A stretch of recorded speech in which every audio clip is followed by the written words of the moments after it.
자, 여러분 우리 저번 시간에 봤던 지문은 여러분 우리 그 채권에 대한 내용이었는데 채권은 뭐였냐면 여러분 정보량이 너무 많아서 계속 개념을 분류하는 지문들이었고 그 다음에 피터싱하고 여러분 철학자의 지문은 여러분 뭘 봤느냐면 두 입장을 비교하면서 글을 읽는 내용이었어. 그리고 오늘은 뭐에 대한 지문이냐면 여러분 요거예요. 인과관계를 설명하고 있는 지문이야. 그러면 인과관계를 설명하고 있을 때 어떻게 글을 읽어야 하는가? 요거 하나랑 여러분 대응점이라고 얘기를 했지? 그래서 여러분 이 비문학은 출제자들도 여러분 여러분에게 이해를 도와주기 위해서 비슷한 문장 구조나 아니면 여러분 의미의 문장들을 두세 번씩 반복을 해요. 그래서 그 반복되는 단어들을 어떻게 대응시키면서 글을 읽을 것인가 요거를 정리 한번 해볼 거거든. 그래서 요런 글의 짜임을 한번 정리 한번 해보자. 자, 이 지문은 여러분 선생님이 그러면 밑에서 쭉 온 지문인데 이 내용이랑 똑같이 얘들아 2022년 수능에 비슷하게 나왔고 2019년 수능에도 나왔었어 얘들아. 그래서 수능 지문에서는 요 얘들아 내용을 자주 얘기하고 있는 거니까 여러분이 배경 지식을 좀 알고 있으면 좋을 것 같아요. 자, 그럼 한번 시작해보자. 자, 인과관계 찾을게요.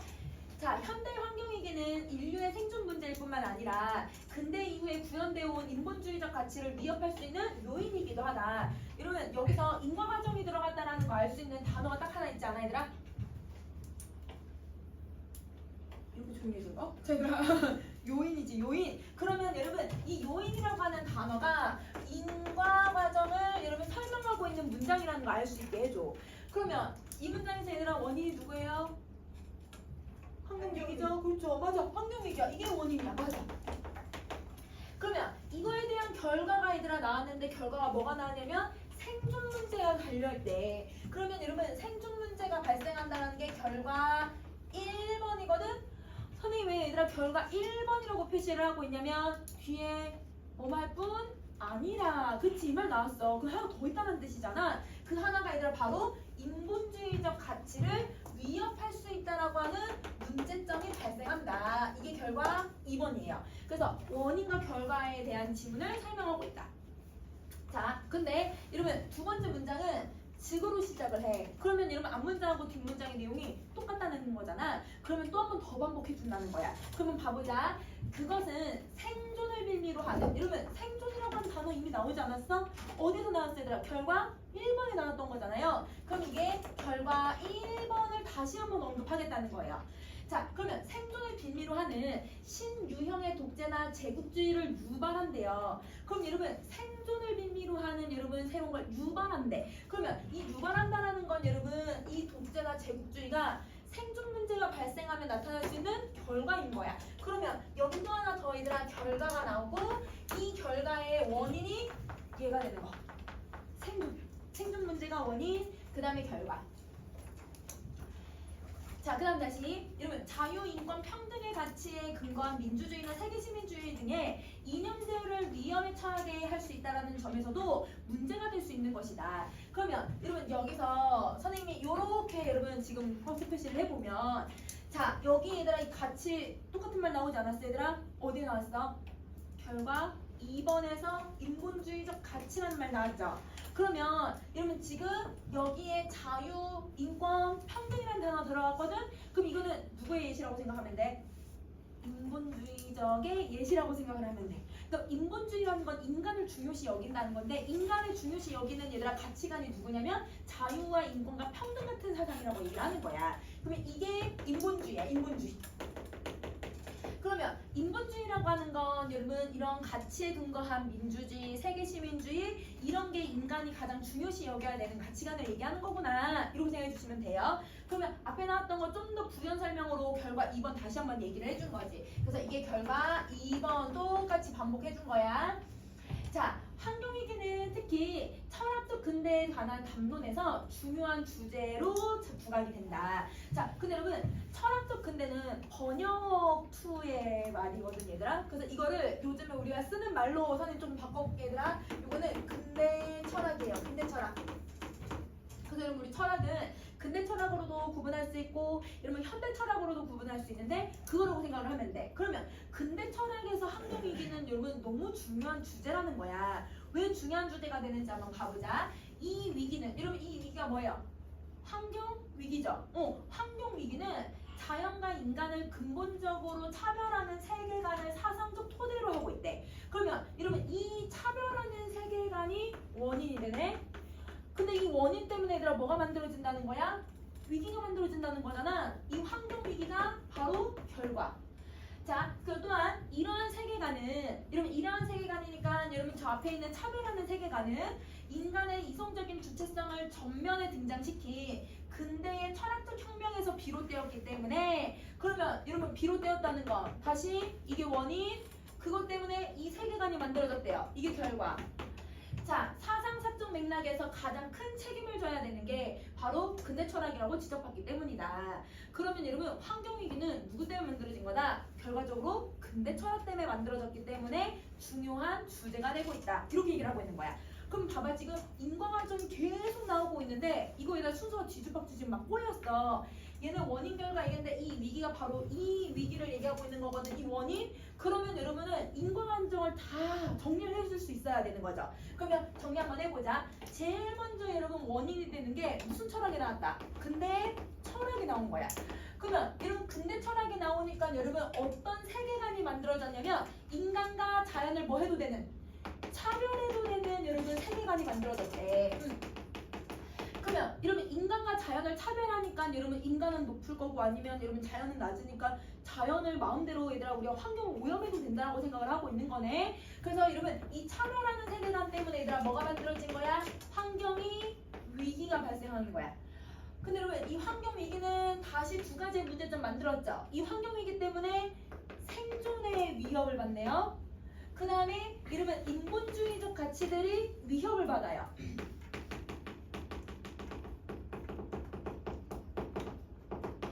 요렇게요. 그러면 다시 생존 때문에 얘들아 이 생존 문제 때문에 어떤 게 발생할 수 있다고 얘기했어 얘들아? 새로운 독재나 새로운 제국주의가 만들어질 수 있다라고 설명을 했지. 이게 얘들아 지금까지 읽은 내용을 다시 정리해 놓은 거야. 그러면 인과 과정을 이렇게 한눈에 정리할 수 있어야 돼. 그래야 순서를 이해할 수 있는 거죠. 자, 그 다음 다시 할게요. 자, 그래서 그러나 이 근대 철학은 경시할 수 없는 이런 경시가 무슨 뜻이야? 무시, 그치? 무시할 수 없는 미덕을 가지고 있기 때문에 그러면 봐봐 근대 철학은 차별적인 세계관 때문에 환경위기라고 하는 부정적인 측면을 가지고 있어. 그런데 근대 철학은 부정적인 측면만 만든 게 아니라 미덕을 가지고 있대요. 그럼 미덕이라는 건 여러분 긍정적인 측면을 가지고 있다는 거잖아. 항상 장점 나오면 단점 나와야 돼. 항상 좋은 점 나오면 부정적인 측면도 나와야 돼 얘들아. 자 그럼 보자. 그대로의 수용도 원천적인 거부도 선택할 수 없는 딜레마적 문제에 빠지게 된다. 그러면 여러분 이거를 얘들아 그대로 받아들이려고 했더니 환경위기가 발생하니까 안 되잖아. 그렇다고 얘들아 이거를 완전히 거부하려고 하니 미덕이 있으니까 거부도 못하는 거야. 수용도 못하고 거부도 못하고. 그러면 여기서 여러분 딜레마적 문제가 발생을 했다고 했잖아요. 그러면 이거는 여러분 환경위기에 대해서 얘기하고 싶은 거예요? 아니면 근대 철학의 딜레마를 얘기하고 싶은 거예요? 이거 얘기하고 싶은 거지. 그럼 이게 바로 중심 화제야. 환경위기가 중요한 말이 아니야. 딜레마가 중요한 거지. 그러면 딜레마가 무엇인지 한번 보아볼게. 저 숭고한 인본주의적 가치들. 여러분 인본주의적 가치가 뭐야? 자유, 인권, 평화 이런 가치관들은 무엇보다 인간의 지성적, 실천적 자율성을 주창한 인간이들아 실천하고 인간이 자율적인 존재고 그런 걸 주장하다라는 뜻이야. 얘들아 주창이라는 뜻은 철학적 근대 철학에서 정초되었기 때문이다. 여러분 정초라는 뜻을 정확히 몰라도 여러분 이 인본주의적 가치가 근대 철학으로 인해서 뭐 했다고 하는 걸 알 수 있어 얘들아? 만들어졌구나. 그래서 여러분 이 정초됐다라는 뜻은 정확하게 모르더라도 기초되다 혹은 여러분 만들어지다 이렇게 생각해 주시면 돼요. 그러면 여기서의 미덕은 뭐라는 거야 얘들아? 우리가 생각하는 인본주의적 가치관을 여러분 뭐하고 있다는 거야? 얘네가 만들었다는 거야. 그래서 여러분 근대 철학에서 자유를 얘기하고 평등에 대해서 이야기를 하니까 사람들이 우리가 평등한 존재구나, 우리에게 자유가 있고 우리에게 민주주의를 얻어야 되는구나, 그래서 시민혁명이 나오게 된 거죠. 그래서 여러분 사람들이 얘들아 인권을 강조하는 근대 철학의 이론이 나오니까 인권이 중요한 거구나, 그러면 우리가 신분제도를 없애고 모든 사람들이 평등하다라고 하는 사상을 가지고서 투표권을 줘야 되는구나, 그러니까 여러분 이제 남성들도 평민들도 여성들도 투표권을 가지게 되는 거예요. 그러면 근대 철학에서 얘들아 우리가 세계사에서 배웠던 내용들이 아 철학에 의해서 만들어진 거구나. 철학에서 이런 가치관을 만들었구나. 이렇게 생각을 해주면 되는 거야. 그럼 이거 되게 긍정적인 역할을 한 거네. 우리의 민주주의와 우리의 얘들아 시민권이나 우리의 인권을 만들어 준 거니까. 근데 여러분 뭐 하고 있어 얘들아? 지가 만들었는데 지가 위협하고 있는 거네. 여러분 근대 철학이 얘들아 이걸 만들었는데 근대 철학 때문에 여러분 이걸 위협을 하고 있대요. 그러면 이게 아이러니하죠. 그래서 여러분 이게 바로 뭐야 이게 딜레마라는 거야. 그러면 여러분 지금 여기서 인본주의적 가치를 지가 만들었는데 자기가 위협하는 꼴이 됐으니까 자승자박의 모습을 가지고 있는 거네요. 자승자박이 뭐야? 얘들아 모르면서 고개를 왜 끄덕여? 자승자박은 얘들아 자기가 묶은 얘들아 목근에다가 자기가 묶인다는 거야. 자기가 얘들아 걸러 넘어진다는 뜻이야. 자기가 한 행동에 자기에게 안 좋은 일이 발생한다라는 뜻이에요.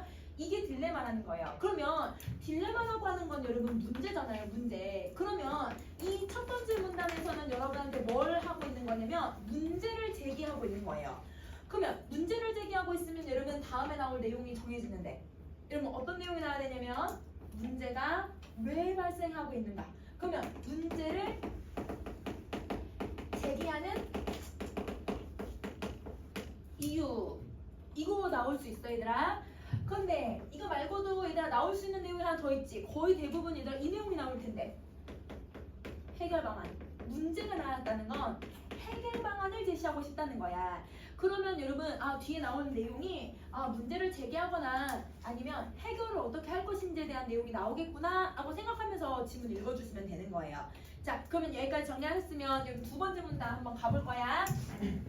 자 근대 철학은 데카르트의 발흥. 여러분 발흥할 때 얘들아 발자가 무슨 발자야? 발흥의 뜻이 뭐야? 발흥 발생하다. 그치 시작된다라는 뜻이거든. 그러면 근대 철학은 여러분 누구로부터 얘들아 시작이 되었대요? 데카르트부터 시작이 되었대요. 자 그리고 완성의 과정으로 이루어진다는 게 일반적인 통념이다. 여러분 완성의 과정이라는 건 완성했다는 뜻이 아니라 데카르트가 완성의 과정을 만들어나고 있다 이 말을 얘기하는 거야. 그러면 여러분 근대 철학은 누구부터 시작이 되냐면 데카르트부터 시작이 된다는 거야. 근데 여러분 데카르트주의에는 기억 표시되어 있으니까 이거에 대해서 물어보는 문제 무조건 나오겠지. 그럼 내용 정리할 수 있어야 돼. 자 그럼 가볼게요. 이성적 사유 주체. 여러분 이성적으로 생각하는 주체가 있대. 그러면 여러분 이게 누굴까? 아까 1문단에 비슷하게 나오긴 했는데 인간만 사유하고 인간만 이성을 가지고 있다고 생각을 하거든요. 이게 인간이에요. 인간. 그러면 인간은 주체라고 생각을 하고 있는 거지. 자, 절대적인 확실성을 인간만 생각하고 인간만 이성을 가지고 있대. 그럼 인간만이라고 하는 건 인간에게만 확실성을 주고 있는 거잖아. 그럼 그 확실성을 철학의 제1원칙으로 논증하는 이 사상체계에서 자연은 주체에 대해, 그러니까 주체가 누구라고? 인간? 그렇지? 이러면 이 인간에 대해서 근본적인 타자로 존재하는 게 자연이래요. 근데 여러분 타자는 철학에서 다른 말로 뭐라고 부르냐면 여러분 주체 반대말이 뭐야 얘들아? 객체. 여러분 우리 1학년 때 주체 높임법, 객체 높임법 이런 거 배웠잖아. 그치? 그래서 이건 객체야 객체. 자 그러면 여러분 객체 높임법은 문장에서 얘들아 두 개 누굴 높이더라? 목적어, 부사어. 그치? 목적어, 부사어는 얘들아 대상인데 그래서 여러분 요거는 대상이야 대상. 즉 여러분 주체의 반대말은 객체라고 생각하면 돼. 그럼 인간의 반대가 자연이라고 생각을 하고 있다는 거야. 그 어떤 자기 목적도 내면도 없는 단적인 물질적인 실체, 즉 길이, 넓이, 깊이로 연장된 것이라고 하는 열등한 존재로 인식이 되는 것이다. 그러면 여러분 자연을 데카르트에서 어떻게 보고 있는지가 나왔어요. 자 그러면 인간과 여러분 자연을 지금 설명을 하고 있는데 인간은 여러분 주체로서 존재하고 있고 그 다음에 자연은 객체로서 존재하고 있대요. 근데 여러분 주체하고 객체는 여러분 어떤 얘들아 의미관계를 가지고 있는 거야? 거의 비슷하다. 반대말 반대의 의미를 갖고 있잖아. 단위 관계를 가지고 있으니까 얘네들은 서로 다른 개념이라고 생각을 해야 돼. 차이점을 찾아야 되는 거지. 자, 근데 여러분 자연은 뭐라고 설명을 하고 있냐면 자기 목적이 있대요, 없대요? 자기 목적이 없대요, 그쵸? 그러면 여러분 이게 본문에 나왔으니까 여러분 인간에 대한 설명이 없어도 인간은 뭐 할 거라는 걸 알 수 있어, 얘들아? 목적을 갖는다. 반대의 말 생각할 수 있는 거지. 얘들아 본문에는 여러분 이 자연은 내면이 없대요.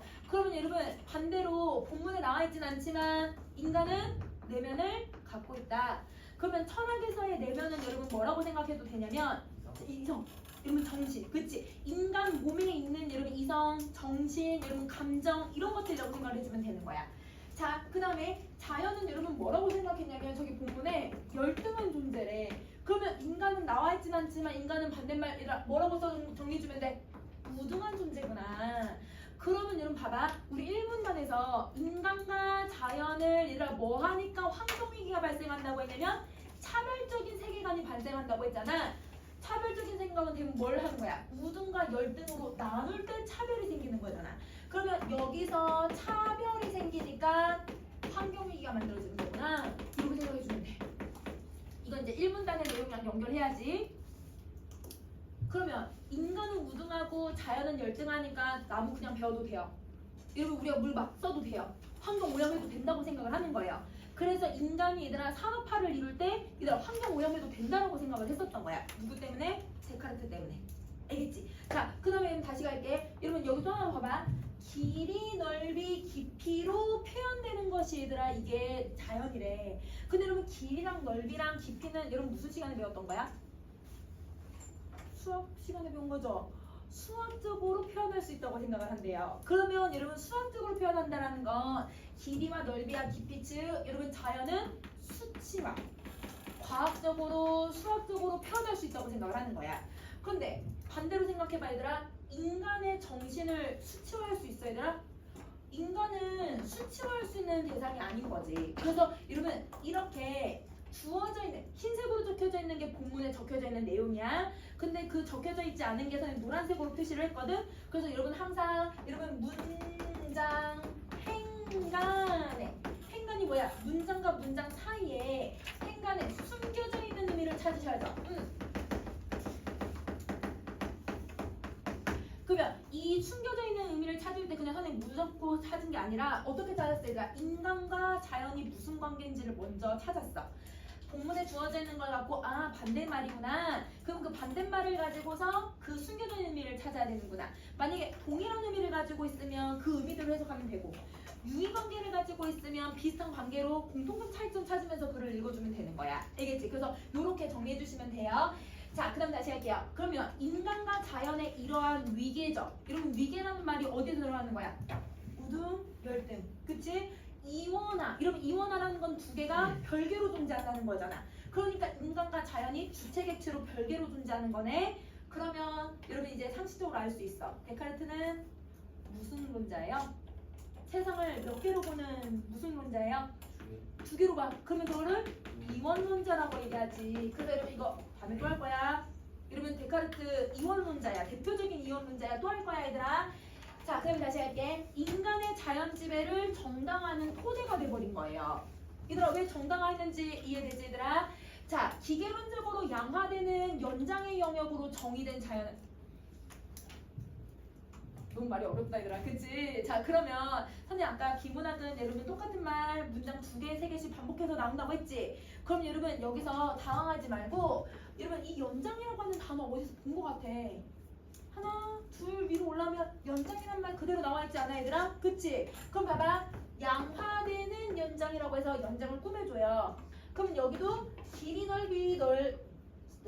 넓이 깊이로 연장된다라고 꾸며주고 있어. 그러면 여러분 연장이라는 단어가 똑같이 들어갔다는 건 이 양화된다라는 건 누구랑 의미가 똑같다는 거야? 길이 넓이 깊이랑 똑같은 말이라는 거네. 근데 아까 길이랑 넓이랑 깊이를 우리는 뭐라고 했어 얘들아? 수치화를 시킨다고 했지. 수학적으로 본다고. 그러면 양화가 뭘까요 여러분? 수치랑 비슷한 건데 양을 표현한 거야. 그럼 여러분 이 양이 수량할 때 양자야. 그러면 양화된다라는 건 쉽게 말하면 여러분 뭘 하고 있다는 거야? 수치화를 시키고 있구나. 똑같은 말 또 들어간 거야 얘들아. 그러면 자연은 여러분 수치화되는 영역이고 수치화돼서 표현되는 영역이고 정의된 자연은 여러분 자연이 어떻게 얘들아 정의가 됐냐면 정의라고 하는 단어는 여러분 지금 아까 계속 얘들아 인간과 자연을 어떤 존재라고 하냐면 우등열등 위치를 나눠버렸지. 그럼 여러분 저 위자가 위치거든 위치. 그러면 여러분 정의라고 했을 때는 이거는 위치가 정해진 맞아 이거야. 위치가 정해진 자연은 인간 마음대로 사용해도 되는 자재 창고로 받아들여진 거다. 이런 문장 앞에 문장이랑 똑같은 거야. 그래서 여러분 앞에 문장이랑 연결되고 있는 것들 찾아주면 돼 얘들아. 알겠지? 그러면 이제 여기서 여러분이 이제 안 나온 게 하나 있거든요. 기계론적이죠. 이거는 여러분 이제 배경 지식으로 공부를 해볼 거야. 자, 이건 선생님이 설명을 해줄게. 자, 여러분 여기서 우리가 이제 철학 지문을 보다 보면 기계론적 관점이라고 하는 말이 나올 때도 있고 목적론적 관점이라는 말이 나올 때가 있어. 여러분 쓸 건 없으면 14쪽 아래 있고 16쪽 다음 페이지 가도 있어요. 자, 기계론적 관점, 목적론적 관점. 선생님 뭐 철학 선생님은 아니니까 여러분 기본적으로 비문학에 나왔던 기본 개념들로만 정리해서 설명을 할게요. 자, 이러면 목적론은 누가 주장을 한 거냐면 아리스토텔레스가 주장을 해요. 근데 그러면 아리스토텔레스는 언제 산 사람이야? 고대. 고대니까 아니라 BC 막 이렇게 할 때부터의 사람이야. 그러면 여러분 이 고대 때부터 얘들아 서양 얘들아 철학과 서양 얘들아 과학의 주축이 되어 있던 사상이 바로 이 목적론이라는 거야. 그럼 이 목적론은 인간이든 자연이든 여러분 여기 잘 들어. 인간이든 자연이든 자연의 움직임은 모두 목적을 가지고 있다는 거야. 자, 여러분 선생님 여기 자연에다가 누구누구 나왔어? 인간이든 자연이든. 그러면 인간과 자연을 별개로 보고 있어요? 아니네. 그래서 여러분 이 아리스토텔레스는 대표적인 이런 논이죠. 하나로 보는 사람인 거예요. 그래서 여러분 우리 철학에서 자주 나오는 거 여러분 아리스토텔레스의 선생님이 누구야? 플라톤. 여러분 플라톤은 여러분 이데아와 현실이라고 해서 세상을 무조건 두 개로 나눠서 봐. 이원론자, 완전 대표적인 이원론자. 근데 그의 제자인 아리스토텔레스는 세상이 하나다. 하나로 이루어져 있다. 이론론자. 그러니까 모든 자연이나 인간이든 여러분 다 목적을 가지고 움직인다고 얘기를 해. 그래서 여러분 이게 2018년 수능에 나왔죠. 2018년 수능 얘들아 그 수능 질문의 제일 첫 번째. 자연은 목적지향적인가? 개미가 나뭇잎을 짊어지고 가는 것도 목적지향적인가? 이 질문 본 친구도 아마 있을 거야. 모르면 뭐 하면 되겠지? 자, 여러분 이거 나와요 여러분. 그래서 이런 목적론을 얘기하는 지문이 이미 나왔다는 거야. 그러면 자연이라고 하는 거나 아니면 어떤 대상을 하나로 보고 목적을 갖고 있다고 생각하는 거구나. 근데 이거에 반해서 여러분 기계론적이라고 하는 건 여러분 뭐 누구냐면 뉴턴이 얘들아 얘기를 해.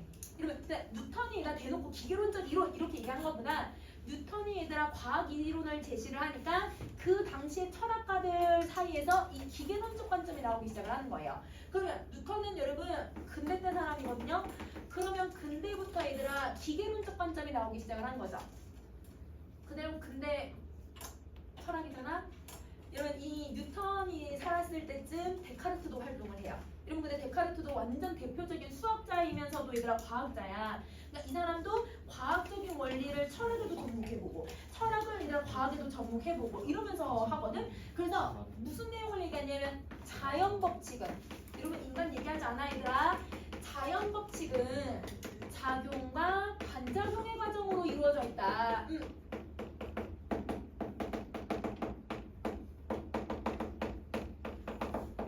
이 입장이야. 근데 여기에 얘들아 인간이 들어가 안 들어가? 인간 안 들어간다 얘들아. 그래서 이러면 모든 자연 법칙만 작용 반작용으로 본다는 거야. 그러면 인간을 여기다 포함시키지 않는다는 건 내가 바라보는 여러분 객체인 자연만 기계적으로 움직이는 거고 인간은 그렇지 않다라고 생각을 하는 거잖아. 그러니까 여러분 뉴턴이 이원론자가 아니라 이 기계론적 관점을 가지고 있는 사람들이 이원론적인 생각을 가지고 있구나. 이렇게 생각을 해주시면 돼요. 그래서 여러분 기계적이라는 말이 딱 들어가 있잖아요 여러분. 그러면 여러분 기계적 너무 어렵다 이렇게 생각하지 말고 뭐라고 얘들아 해석을 하면 여러분 이해하기가 쉽냐면 과학적으로 접근하면. 왜냐면 작용반작용이라는 건 과학적인 입장인 거니까 과학적으로 접근한 수치적으로 표현할 수 있는 게 자연이라고 생각을 해주면 되는 거야. 그래서 여러분 철학에서 기계론적은 과학적으로 수학적으로 접근하고 있는 이러한 입장이라고 생각해주면 돼. 알겠지? 여러분 이해됐을까? 자 그러면 여러분 세 번째 문제 한번 가볼게요. 자 자연과학의 얘들아 이 실험의 보편화는 여러분 자연과학적 실험의 보편화라는 건 전부 자연과학이 발달하기 시작을 했다는 거야. 과학이 발달하면 발달할수록 더 과격해진 여러분 이 철학적 자연관이 촉발하고 있대요. 그러면 여러분 새로운 자연관이 등장을 하게 되는데 그게 얘들아 누구에게 영향을 받았다? 과학의 영향을 받았다는 거야. 자 과학의 영향을 어떻게 받았는지 한번 봐보자. 자연은 인식과 사용의 대상이었던 거에 나아가서 제작의 대상으로까지 여겨지게 되는데 진리를 발견한 것이 아니라 만들어지는 것으로 보는 이러한 노선을 칸트주의에서 특히 전형적으로 대두가 된다. 그러면 여러분 데카르트주의가 얘들아 누구로 옮겨가는 거야 얘들아? 칸트주의로 옮겨가는 거네. 여러분 칸트주의도 얘들아 니은 표시되어 있으니까 칸트주의 쭉 정리해야지. 근데 여러분 칸트주의는 여러분 데카르트의 이론을 계승했다고 봐도 될 것 같아요. 근데 여러분 선생님 왜 계승했다라고 말할 수 있을까? 본문에 나왔는데 어떤 단어 때문에 얘들아 선생님이 계승했다라고 얘기할 수 있어? 이거에 나아가 이 말도 있고 그 다음에 얘들아 더욱 뭐가 되었다고 얘들아? 과격해진 이 말 들어가 있잖아. 자 그리고 여러분 새로운 출발을 뭐 한다 얘들아? 촉발했다는 건 새로운 애가 나왔다는 거거든. 그러면 더욱 과격해졌다는 건 이미 얘들아 자연을 파괴해도 된다라고 하는 인식을 가지고 있는데 더 심해졌대. 그러니까 계승이 된 거지. 이거에서 나아갔다라는 것도 여러분 앞에 이론을 전적으로 따르고 있다는 뜻이잖아요. 그러니까 여러분 기본적으로 얘는 이어받고 있다. 계승하고 있다. 이렇게 생각해 주면 돼. 근데 여러분 이때 데카르트는 자연을 어떻게 봤대요? 인식과 사용의 대상으로만 봤대요. 그러니까 자재창고라는 말을 썼죠. 그런데 여러분 칸트주의는 여러분 자연을 어떻게 바라보겠대? 인식, 사용, 여러분 하나 더 제작. 자연을 제작할 수 있다라고 생각을 한대요.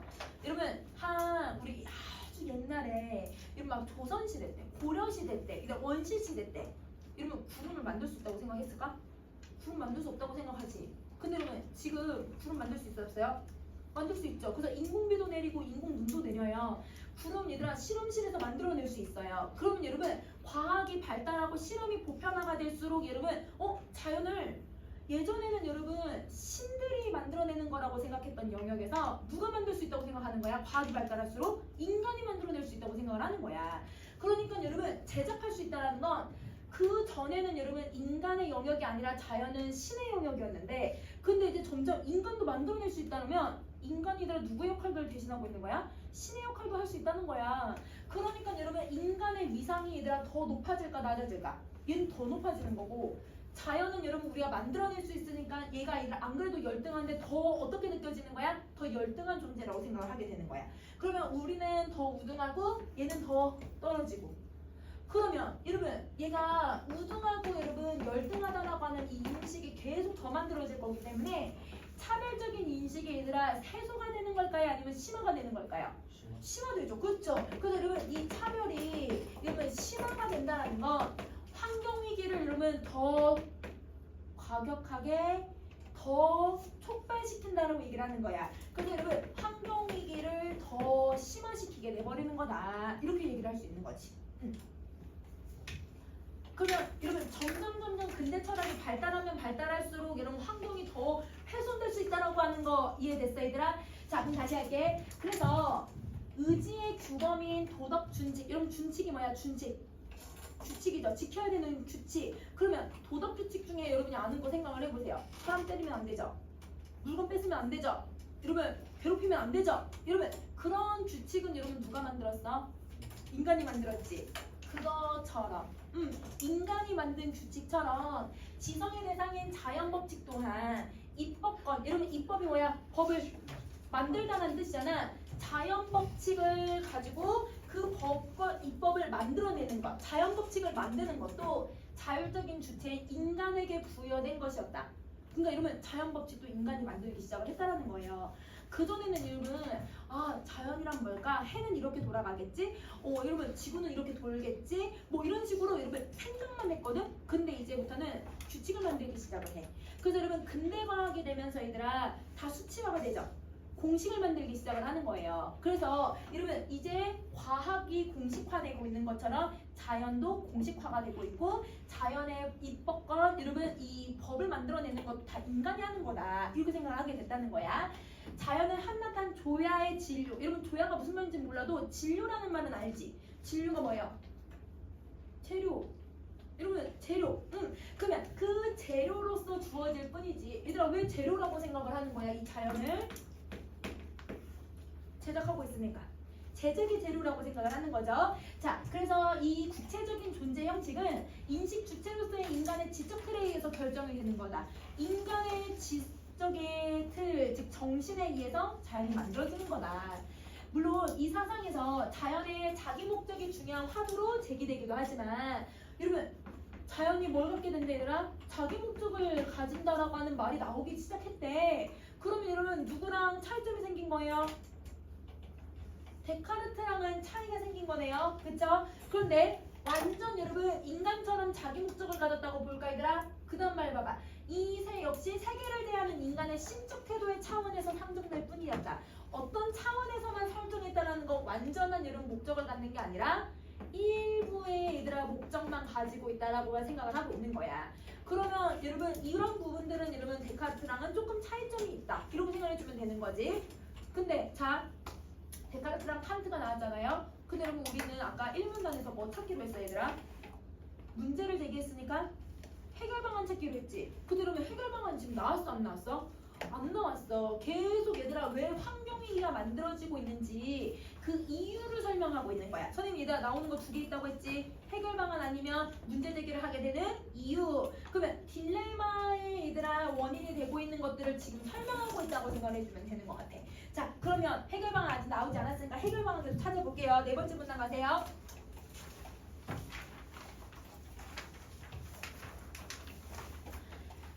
자, 여러분 이러한 추이로 짐작하라고 했어. 여러분 추이가 무슨 뜻이야? 추이 변화.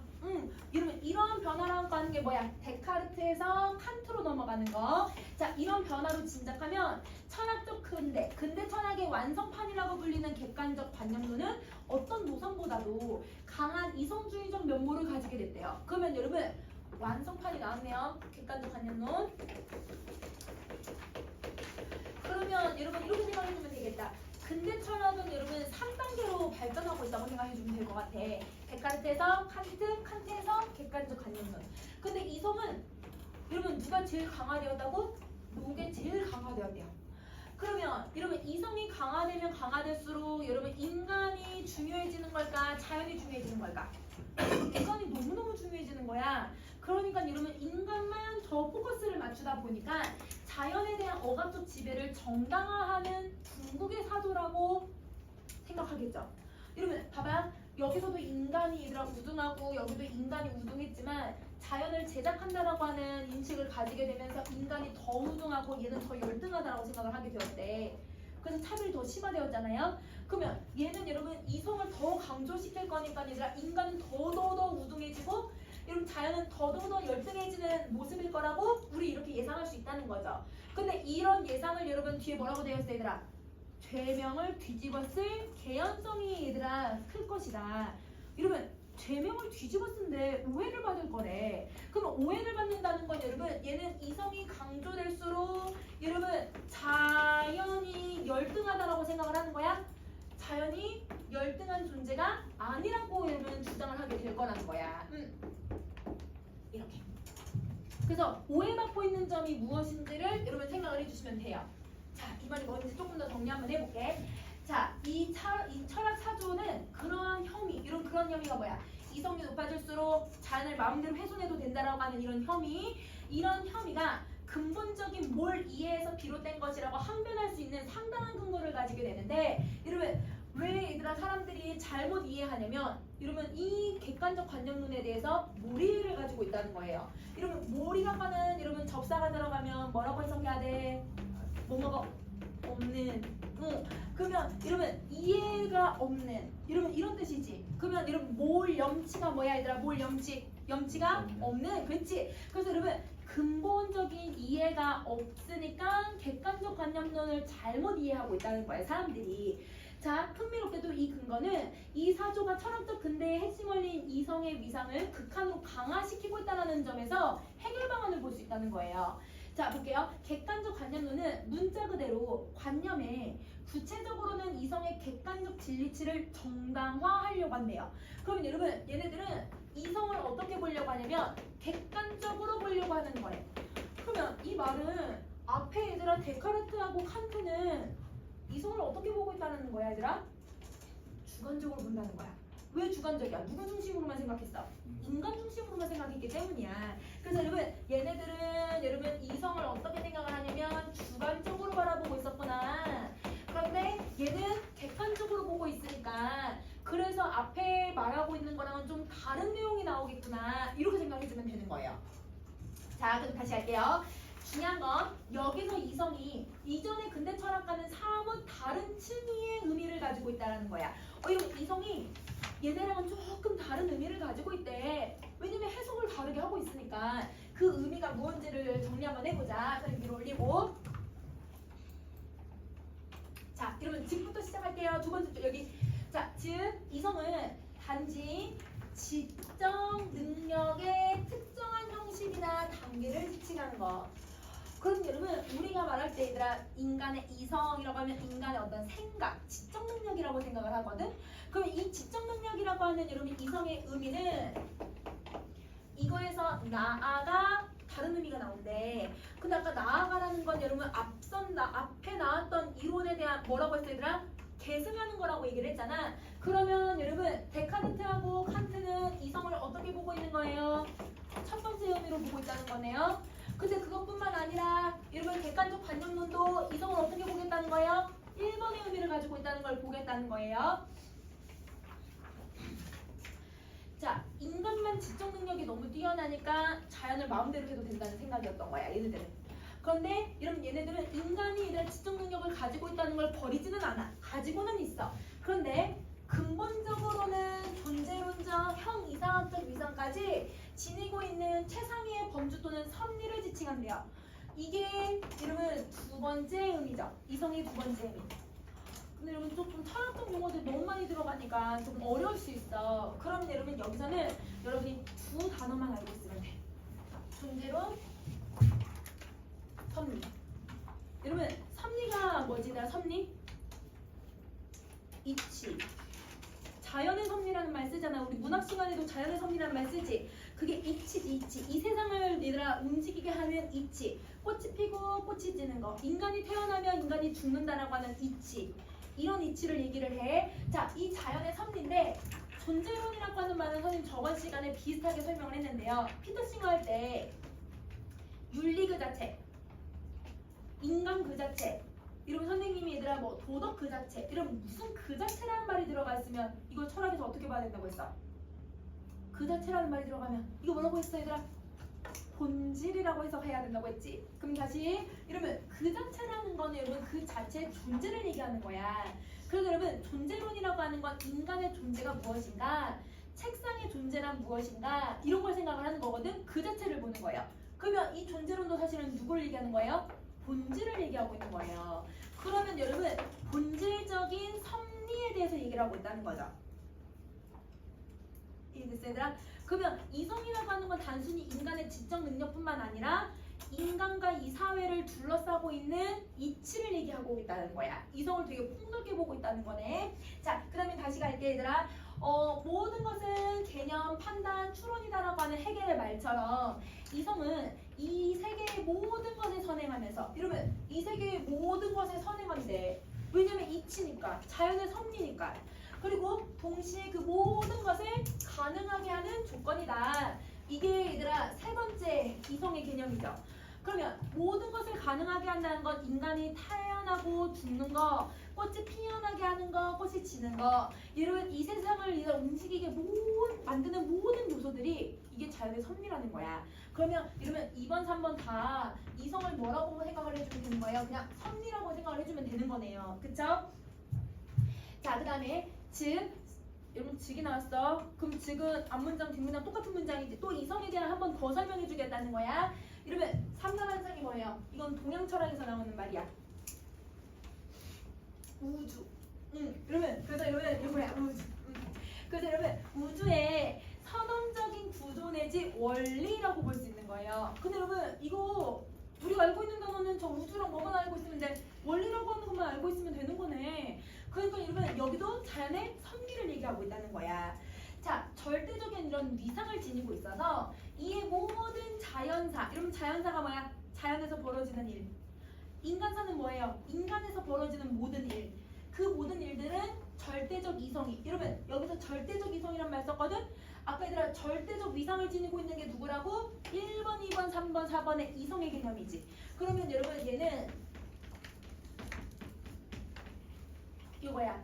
2번부터 4번까지 이성의 개념이에요. 이 절대적 이성이 즉 자연의 섭리가 시공간의 차원으로 외화한 현상적 실제로 설명이 된다.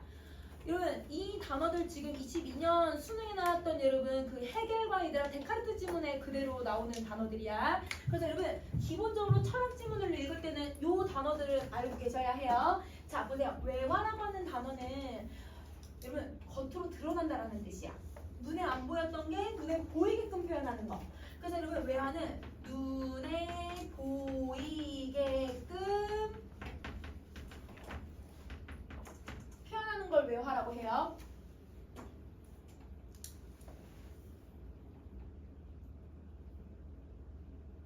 자, 그 다음에 현상이 이름 뭐더라? 이거 반대말이 뭐더라? 현상의 반대말? 여러분 선생님이 문학 시간에 윤동주 할 때 내면적자, 외면적자, 일상적자, 이러면 이상적자 이렇게 했었거든? 그거 하면서 얘들아 현상적자 나오고 현상적자의 반대말이 뭐였어? 본질적자야. 이러면 현상의 반대말은 본질이야. 본질. 그러면 저기서 얘들아 본질이란 단어 나왔지? 본질은 눈에 보여 안 보여? 눈에 안 보이는 거. 이러면 왜냐면 내 인간 내면에 있는 어떤 정신이나 그 자체니까. 그런데 현상이라는 건 눈에 보이는 거야. 그렇지? 인간의 본질은 여러분 어떤 현상으로 드러나는 거야? 우리 몸뚱아리로 드러나는 거잖아요. 그러니까 현상은 여러분 뭐의 반대말이다? 본질의 반대말이다. 그러면 이 현상은 눈에 보이는 거 안 보이는 거? 보여져. 그쵸? 눈에 보이는 거. 그래서 실제로 존재하는 것처럼 표현되는 거다. 그러니까 사실 외화, 현상, 실제 다 똑같은 말이야. 다 눈에 보이게끔 표현하는 거니까. 그러면 여러분 잡아. 인간에서 벌어지는 일, 자연에서 벌어지는 일들은 여러분 이 섭리는 사실 눈에 보여 안 보여? 섭리 눈에 안 보이는 아까 본질이라고 얘기를 했거든? 그 본질이 눈에 보이게끔 설명해 줄 수 있는 게 절대적 이성이다. 이렇게 얘기를 하고 있는 거야. 자, 즉 자연은 절대적 이성에 따라 존재하고 변화하는 사물 형태의 이성이고 그 다음에 지성적 주체인 인간은 절대적 이성에 따라 사유, 생각하고 성숙하고 절대적 이성, 즉 본질의 인식에 도달해가는 의식 형태의 이성이기에 그럼 자연하고 인간을 지금 뭔가 비교하고 있는 것 같아요. 그런데 여러분 둘 다 뭐에 의해서 만들어진다고? 절대적 이성에 의해서 만들어진대. 그러면 자연과 인간은 기본적으로 여러분 공통점이 하나 있네. 둘 다 이성에 의해서 만들어진다는 거. 근데 저 본질에 의해서 여러분 얘는 어떤 형태로 나타나냐면 자연은 사물 양태. 여러분 양태가 뭐냐면 모습이라는 뜻이야. 사물의 모습으로 드러난대요. 그러면 사물의 모습으로 드러난다는 건 여러분 외화했다는 뜻이네. 그치? 자, 근데 인간은 어떤 모습으로 드러나냐면 의식으로서 존재한다는 거야. 인간은 정신을 가지고 있는 존재니까 정신이 의식화로 표현을 할 수 있다고 하는 거지. 이것도 외화하고 있는 거. 그러면 여러분 사물 양태, 그 다음에 여러분 의식 양태, 사물과 의식으로 보고 있으니까 이거는 자연과 인간의 공통점이야, 차이점이야? 차이점이지. 그런데 그게 얘들아 뭘 가지고 있다? 이성을 가지고 있고 절대적 이성에 따라 만들어진다고 했으니까 이거는 공통점이 돼야죠. 그러면 여러분 둘 다 여러분 이성으로 보자고 하는 거네요. 그러면 여러분 이 객관적 관념론은 원래 이성은 누구만 가지고 있다? 인간만 가지고 있다라고 하는 데카르트와 칸트의 이론과는 다르게 누구도 이성적인 존재라고 보는 거야? 자연도 이성적인 존재라고 보는 거야. 그래서 양자는 자연과 인간은 본질적으로 동근원적인 존재라고 보는 것이다. 그럼 여러분 동근원적인 뭔 말인지 모르면 근원은 알지 않아 얘들아? 근원이 뭐야? 근원 뿌리. 뿌리부터 얘들아 동자가 무슨 동자가? 같을 동자야. 그러면 인간과 자연은 뿌리가 같다라고 생각을 하는 거예요. 왜? 누구에 의해서 만들어지니까? 절대적 이성에 의해서 만들어지니까. 쉽게 말하면 인간과 자연은 동일하다. 그러면 이러면 인간과 자연이 동일하면 인간과 자연을 위계를 나누고 있어 얘들아? 위계를 나누지 않지. 그러면 여러분 위계를 나누지 않으니까 여러분 여기서는 인간과 자연을 동일하게 생각을 하고 있으면 차별이 얘들아 심화가 돼요? 해소가 돼요? 해소가 되죠. 차별이 해소가 된다는 건 환경 위기를 만들어내는 이념을 만들 수 있어 얘들아? 없네. 자연을 마음대로 해서는 안 된다라고 하는 사조가 만들어지는 거야. 그러니까 여기서는 환경 위기에 대한 내용이 감소된다라고 생각을 해주시면 되죠. 그러면 여러분 우리가 처음에 얘들아 딜레마 문제를 해결해야 된다고 했잖아. 딜레마의 문제는 여러분 우리가 인본주의적 가치를 얘들아 저버릴 수는 없고 근데 그걸 얘들아 근대 철학을 계속 가지고 있으면 환경위기가 발생할 수 있다고 했잖아. 근데 여러분 이 철학이 있으면 인간의 이성적인 존재 즉 인본주의적 가치 계속 가지고 갈 수 있으면서도 뭐 할 수 있어 얘들아? 환경위기는 해소할 수가 있어. 딜레마의 문제를 해결할 수 있는 건 결과적으로 누군 거야? 얘네. 얘가 해결할 수 있는 거야. 얘가 해결 방안이야. 그러면 이게 얘들아 맨 마지막 문단에 나와요. 마지막 문단 봅시다. 객관적 관념론은 오히려 최고도로 강화된 이 절대적인 이성주의를 여러분 통해서 근대 철학의 딜레마에 대한 해결을 보여줄 수 있는 걸 드러낸다. 해결을 제시해준다. 그것은 이성적 주체의 위상을 정당화하면서도 이러면 이성적 주체가 누구더라? 인간인데 그치? 인간의 위상을 정당하고 인간을 여전히 이성적인 존재라고 생각하면서도 즉 인본주의적 가치를 지킬 수 있으면서도 동시에 무분별한 자연 지배를 경계할 수 있는 논거를 만들어준 것이다. 왜 자연 지배를 경계할 수 있어요? 인간과 자연은 똑같다고 생각을 하니까. 잘 훼손하면 안 돼. 자, 이 때문에 현대 환경 철학 담론에서 근대를 원천적으로 거부하는 포스트모더니즘이 상당한 공감을 얻고 있는 와중에도 객관적 관념론은 여러분 근대 철학이야. 이 근대 철학을 기반으로 둔 자연 철학의 개발이 주목받고 있는 거다. 이러면 현대 철학도 나오기도 했지만 현대 철학 말고도 근대 철학이 주목을 받는 이유는 객관적 관념론이 문제점을 해소할 수 있기 때문이다. 이렇게 얘기하고 있어요. 내용 이해됐어 얘들아? 좀 많이 어렵긴 한데 철학에서 기본적으로 사용되고 있는 단어들이 많이 들어가 있으니까 여러분 배경 지식으로 가지고 있어야 되는 단어들 많이 공부했어 얘들아. 자 그리고 잠깐 쉬는 시간하고 그 뒤에 있는 내용을 좀 더 한번 봐보자.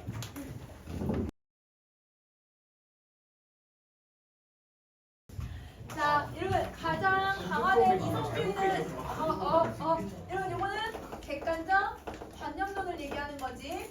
자, 이 인간에 대한 자연의 형 이상학적 우위를 점수한대. 근데 여러분 우위라는 건 우열을 가르는 건데 이런 객관적 관념론은 우열을 가르는 게 아니라 동근원적이라고 생각을 하잖아. 그러니까 요 말이 틀린 거라고 생각을 해줘야지. 자, 그 다음에 2번 현대 환경 위기는 새로운 억압의 정치체제. 얘들아 이게 누구야? 이 문제 알아야 다 풀 수 있는 거 아니야 얘들아? 독재, 여러분 제국주의. 이게 새로운 억압 체제를 얘기하죠. 근데 여러분 환경위기는 이거랑 같이 도래한 거예요. 이게 원인이고 이게 결과였잖아요. 그러니까 여러분 함께 도래가 아니라 같이 나타났다라고 하면 안 되고 여러분 이거는 인과과정으로 설명돼야 되는 거지. 그래서 여러분 이건 적절하지 않아. 자, 포스트모더니즘은 철학적 근대의 딜레마를 이성의 근거에서 해소하고자 했다. 근데 해소하고자 하는 문제점을 해결해 줄 수 있었던 애가 누구야? 객관적 관념론이야. 그러니까 얘는 주체가 잘못 설명되었네. 이건 객관적 관념론으로 고치셔야 돼요. 자, 그 다음에 4번 인본주의적 이념들의 사상적 토대. 이러면 사상적 토대라는 건 인본주의적인 가치를 만들었다는 거잖아. 이 만든 건 누구였어? 근대 철학이 만들었다고 얘기했지. 그래서 여러분 철학적 근대가 주목할 만한 성과다. 주목할 만한 성과라는 건 만들었다. 미덕이란 말이란 본문에 들어갔었지. 답은 4번이 돼야 되는 거야. 자, 여러분 5번 갈게. 인간의 이성적인 주체성을 옹호하는 철학사적 흐름. 이러면 이 철학사적 흐름이 뭐야? 데카르트에서 칸트로. 그 그 다음에 객관적 관념론으로. 그런데 여러분 귀결이 된대요. 귀결이라는 게 뭐예요? 맨 마지막에 결론이 지어지는 거지. 맨 마지막 결론이 억압을 만들어내는 거야? 아니지. 뭘 했어? 얘는 해소를 시키는 거였지. 얘는 억압하는 거였고. 그러면 결과적으로는 해소를 하고 있으니까 억압적 자연관이 아니라 해소하는 자연관으로 만들어지고 있다라고 해줘야 되는 거야. 그러니까 5번 적절하지 않아. 자, 그러면 여러분 보세요. 요 지문은 선택지는 저번에 얘들아 우리 채권이나 아니면 여러분 피터신 것처럼 여러분 직관적인 선지는 아니야. 여러분 직관적이라고 하는 건 여러분 본문에 있는 단어들로만 구성되어 있는 거. 근데 여기는 어떻게 되면 억압적 정치 체제라고 해서 독재랑 여러분 제국주의를 잘 이해하고 있는지 새로운 단어의 선택지를 만들어 버리는 거야. 이런 말들을 잘 찾아낼 수 있는지의 문제 유형이 요즘 수능 트렌드야. 근데 여러분 요즘 수능은 지문은 여러분 오히려 쉽게, 근데 여러분 선지는 지문에 나온 내용들을 아우를 수 있는 새로운 단어들로 이렇게 표현을 해버리거든. 그런 유형이라고 생각해주면 돼. 그래서 되게 꼼꼼하게 봐줘야 돼, 얘들아. 자, 그러면 17번도 똑같아요, 여러분. 17번도 객관적 관념론에 대한 설명이 적절한 것, 적절하지 않은 것에 대해서 얘기하는데 본문에 나오는 내용들을 어떻게 바꿀 수 있는지 한번 살펴보자. 자연법칙을 위해 탐구하는 자연과학은 의식양태의 이성, 여러분 의식양태의 이성을 다른 말로 뭘로 바꿀 수 있어? 인간. 그 다음에 사물양태의 이성은 누구로 바꿀 수 있어?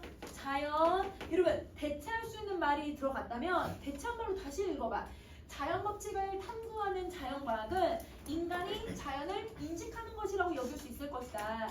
여러분 객관적 관념론도 누구에게 영향을 받은 거예요? 데카르트, 칸트에게 영향을 받았어요. 그래서 이성이라고 하는 걸 여러분 1번부터 4번까지의 의미로 설정을 했는데 1번의 의미가 뭐였냐면 단순한 지적 능력, 단계적으로 보는 것.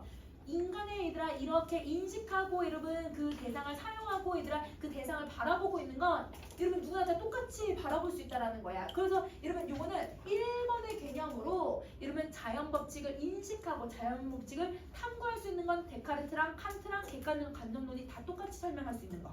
그래서 이거는 맞는 말. 자, 그다음 2번 갈게. 이성의 위상을 지고, 여러분 지고는 여러분 지고지순하다는 말 혹시 들어봤어? 지고지순한 사람. 이 말 안 들어봤어? 그러면 지고라는 건 아주 높다라는 뜻이에요. 그러면 아주 높은 형 이상학급 차원까지 높이고 있대요. 이러면 이성을 아주 높이고 있는 거 맞죠? 왜냐면 객관적 관념론이 얘들아 이성을 강화시켰다고 얘기를 했으니까. 이거 맞는 말이야. 자, 자연법칙도 인간의식의 투영을 통해서 만들어지는 것으로 여겨질 거다. 이러면 자연법칙을 만들어낼 수 있대. 이 만든다라는 걸 본문에서 법칙을 제작하는 거라고 했잖아. 입법이라고 얘기를 했잖아요. 이러면 이거는 누가 얘기한 거였어? 칸트가 얘기하는 거지. 그러면 칸트가 얘기한 걸 객관적 관념론이라고 하면 되는데 안 되네. 그러니까 여러분 답은 2번이야. 2번 적절하지 않아. 자, 여러분 3번 갈게요. 삼라만상이 뭐더라 얘들아? 삼라만상. 아까 우주. 그치? 그러면 우주가 절대적 이성의 발현이므로, 여러분 절대적 이성이라는 건 섭리라고 했잖아. 우주가 얘들아 이 우주의 섭리에 의해서 발현이 되었대. 발현이라는 건 여러분 우리 앞에서 나온 단어 중에 외화, 겉으로 눈에 보이게끔 표현하는 거. 그러면 객관적 관념론은 섭리가 얘들아 외화가 되는 게 자연이라고 생각했으니까 이 말 맞는 거야.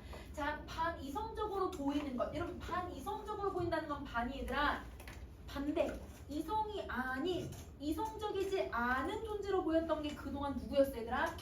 이게 자연이었거든? 그치? 그러면 자연 그 어떤 것도 궁극적으로는 이성 영역에 포섭될 수 있다고 설명할 것이다. 이러면 객관적 관념론 자연도 이성으로 포함시켰어요? 안 시켰어요?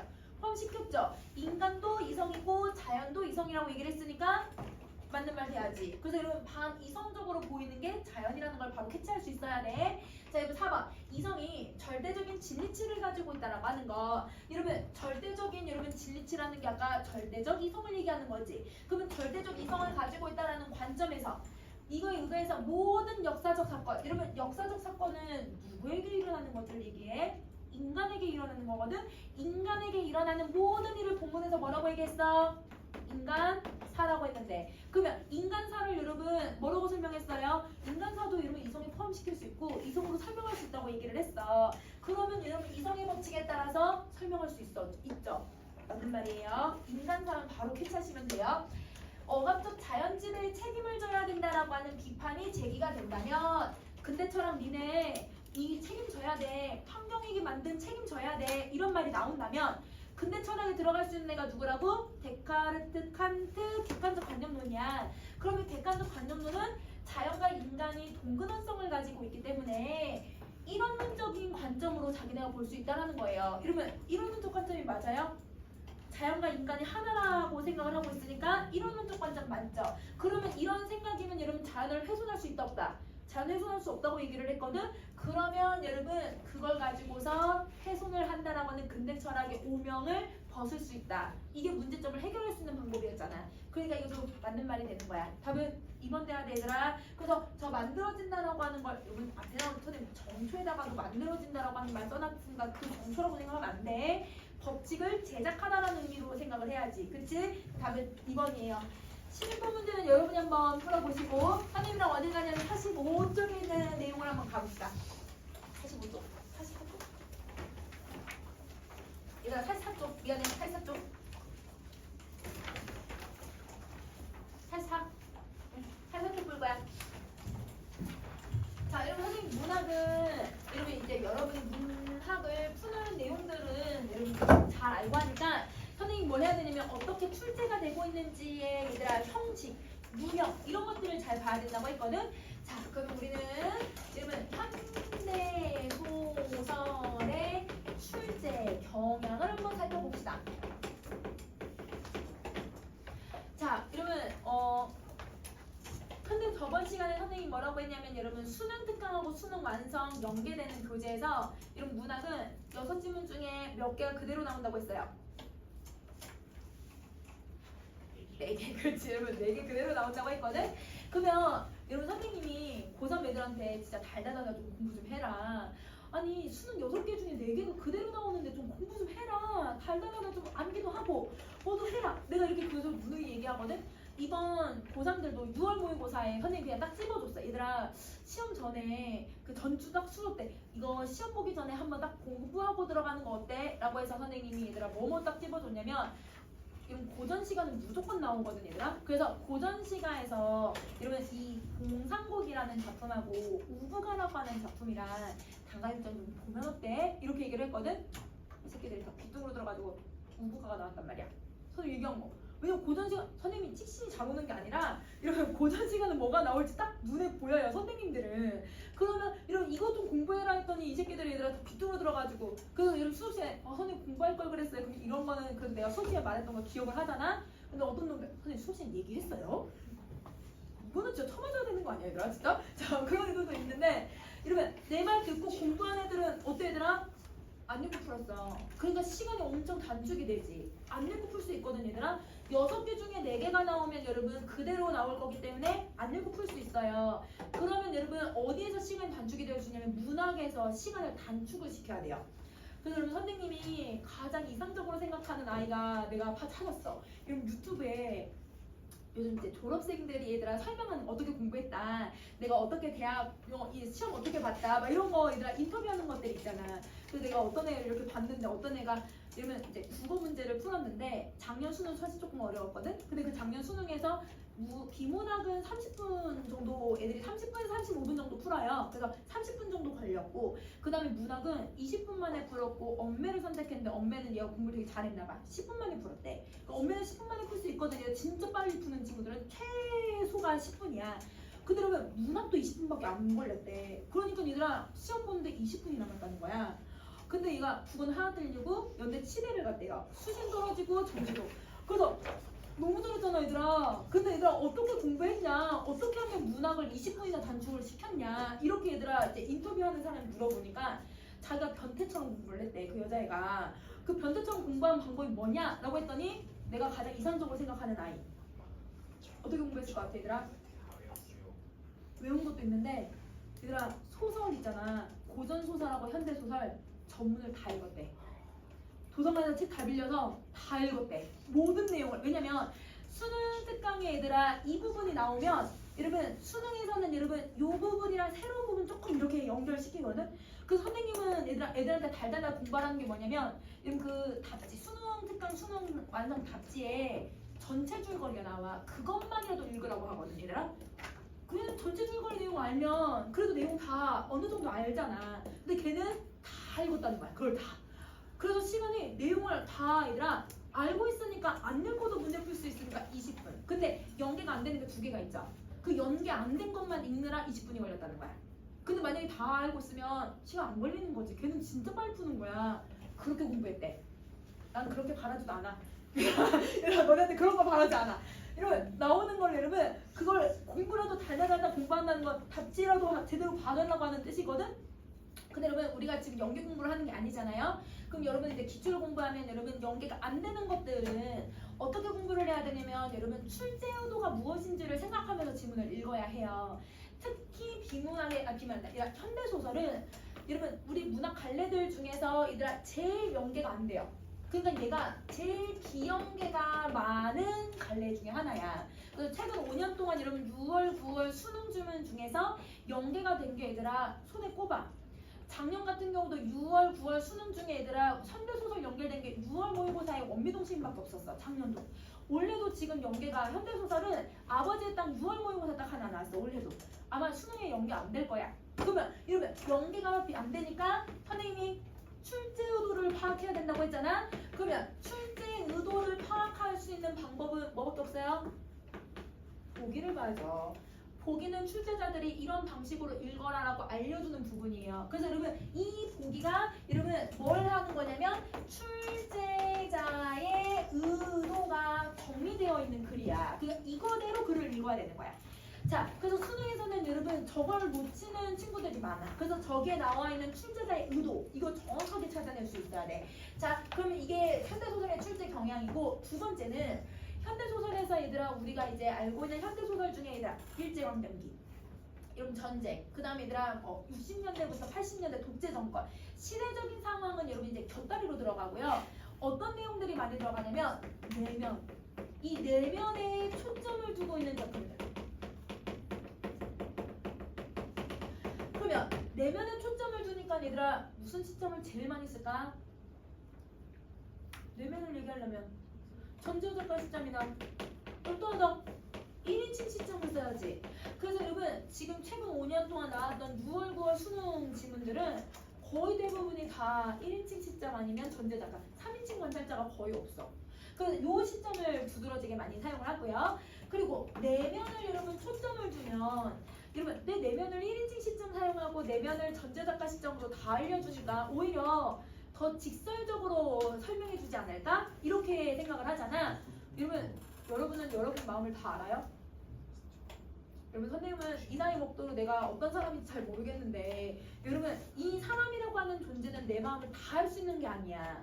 그러면 여러분 여기서 여러분 내 마음을 다 알 수가 없으니까 어떤 걸 쓰냐면 상징을 써버리지. 그래서 상징적 의미를 찾아야 되는 거야. 그래서 여러분 내 내면을 구체적으로 설명을 못하니까 이 1인칭 내면에 대해서 산출하고 있는 작품들은 상징적 의미를 써버리는 거야. 여러분 선생님이 여러분 엊그저께 책을 읽었는데 그 책이 딱 1인칭 시점이고 이러면 내면에 대한 작품이었거든요. 제목이 딱 들어보면 알아요. 아 이건 딱 내면에 대한 이야기구나. 나는 나무가 되고 싶은 걸까? 이게 제목이야. 그럼 이러면 이걸 물어보는 의도가 뭐야 얘들아? 내가 나무가 되고 싶은 건지 안 되고 싶은 건지 알 수가 없다는 거잖아. 그러니까 내 내면을 나도 모르겠다는 거야. 그래서 여러분 그 소설 내용이 뭐였냐면 얘들아 엄마가 너무 천천히 걷는데 근데 오빠는 너무 빨리 걷는데 근데 오빠가 너무 빨리 걸어서 얘들아 오빠가 나는 뿌리가 되고 싶어요 엄마 이렇게 얘기를 해. 뿌리가 되고 싶다고 하는 엄마가 안 돼 뿌리가 되면 안 돼 하니까 오빠는 막 울면서 그때부터 천천히 걷고 운동화를 벗어버려. 그리고 나서 엄마가 얘들아 나는 여자이고 이런 오빠가 있는데 성별이 다르니까 방을 나눠줬어. 방을 나눠주니까 갑자기 오빠가 얘들아 천장에 구멍을 뚫어. 그 다음에 나 천장에 구멍을 뚫고 그 다음에 그 천장에 구멍 뚫은 게 얘들아 점점 커져. 점점 커지니까 아빠가 그걸 막았어. 이러면 막으니까 오빠가 아빠 보고 누구냐고 물어봐. 아빠를 못 알아봐. 이거 이상한 소설이죠. 뭔 말인지 모르겠죠. 여러분 이런 이상한 소설이야. 상징적 의미를 갖고 있는 거거든요. 나란 존재가 어디서 왔는가, 나의 본질은 무엇인가에 대해서 얘기하고 있는 작품이야. 이런 작품들이 나올 수 있다는 거야. 그러면 여러분 상징적 의미를 잘 찾을 수 있는지 출제자들 물어볼 수 있는 요소들이 많다는 거지. 자, 그 다음에 여러분 또 내 심리를 여러분 대놓고 얘기하면 상징적 의미를 쓰지 않겠지. 그러면 여러분 이런 소설들은 여러분 내가 심리가 이렇다라고 설명하기 위해서 직접적 대시를 쓸까 간접적 대시를 쓸까? 간접적 대시를 쓴다? 그러면 여러분 간접적 제시를 사용을 하면 여러분 무엇으로만 심리를 표현하냐면 행동과 여러분 표정으로만 설명을 할 거거든요. 그러면 행동과 표정이 변화되고 있는 양상을 쭉 쓸 거예요.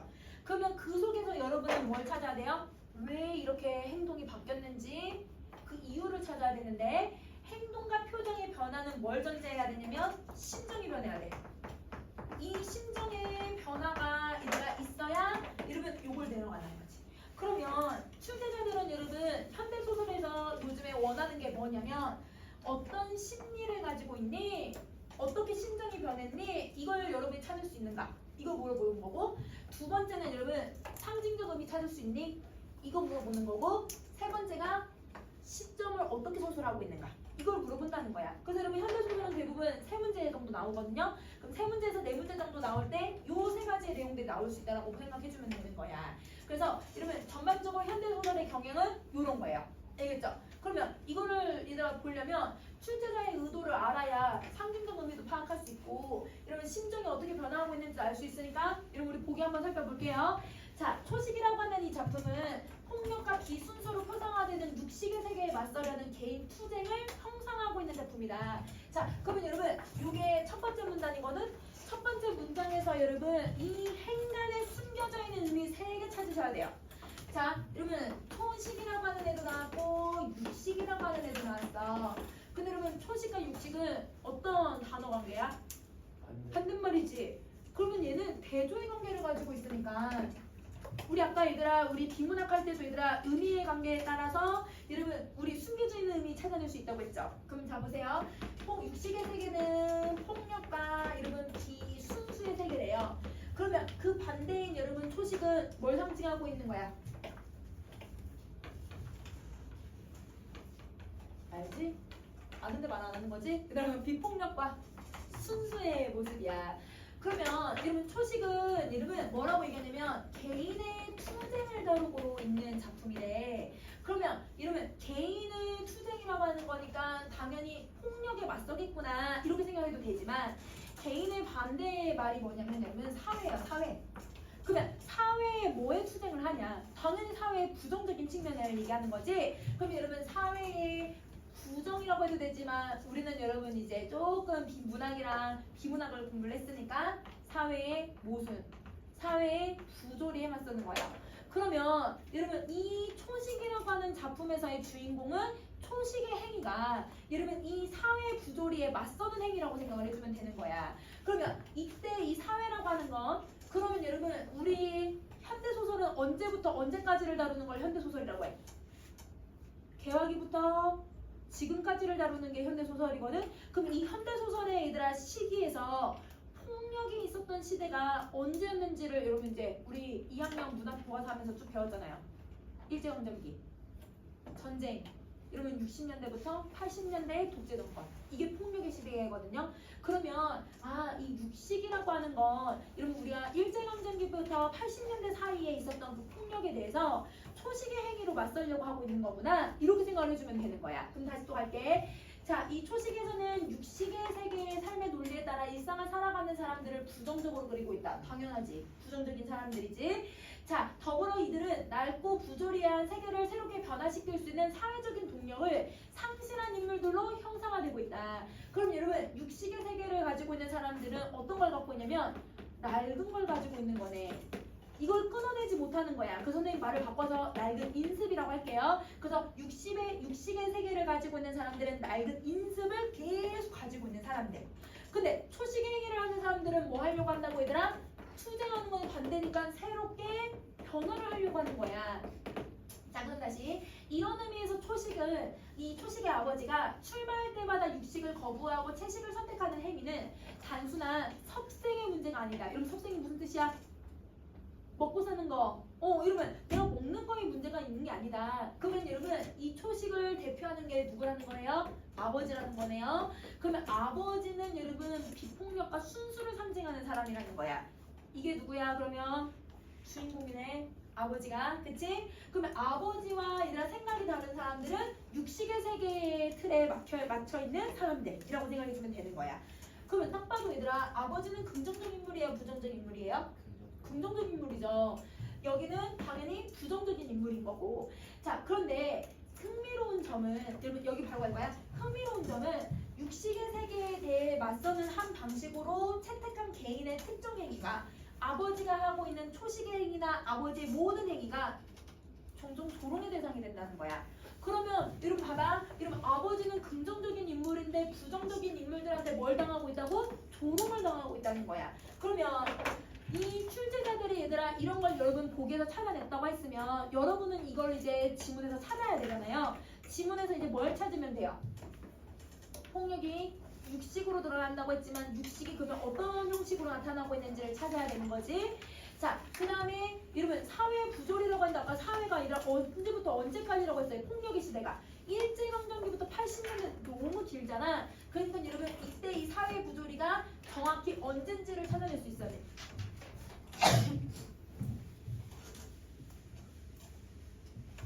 그래서 이때 여러분 시대를 여러분이 찾아주셔야 돼요.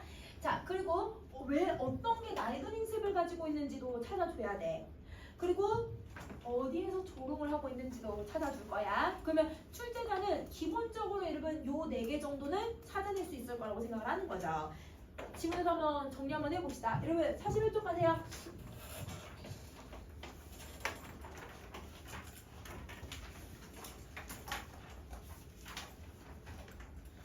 자, 아버지가 세 번째 국회의원 출마를 위해서 다시 채식을 시작했대. 여러분 채식을 시작했다고 했으니까 아버지는 채식이 뭘 하고 있는 거야? 개인의 투쟁을 하고 있는 행위야. 근데 여러분 채식을 하기 위해서 채식은 무엇을 하기 위해서 하는 거라고?